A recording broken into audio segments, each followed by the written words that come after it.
Is it worth fighting for this country anymore? You may be wondering about this question, given all the confusion and chaos and uncertainty that's enveloping our nation today. I get asked this question all the time. My name is Rich Harwood. I'm president and founder of the Harwood Institute for Public Innovation. I founded the Institute 37 years ago based on 8 questions. And people always ask me, why are you still fighting? Why are you still doing this work?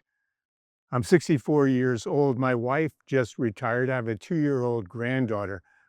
There are lots of other things I'd like to be doing, but like you, I bet you believe like I do that there's too much hatred and division in this country. There's too many inequities and disparities.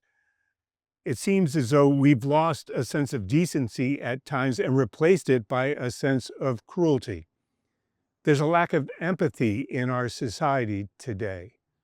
I'm fighting because I believe that we can do better and we can be better.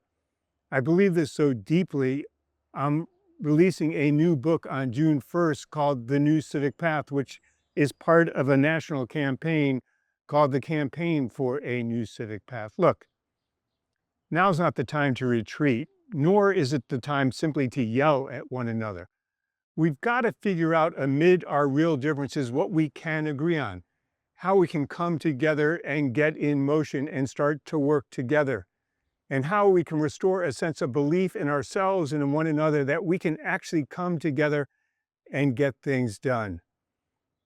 I know there are lots of disagreements about lots of different policy issues in our society. Let's have a real debate about those. But let's not lose our sense of decency and replace it with a sense of cruelty. Let's not simply turn away from one another and lose a sense of empathy. Let's not simply shout at one another and forget that we've got to work through our differences and figure out how we can move forward.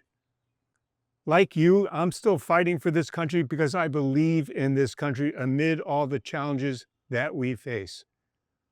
And so, like I do every week when I post one of these weekly reflections, I'm going to end with the same words. Words that I hope you'll remember.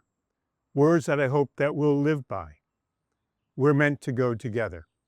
And today is no different than any other day.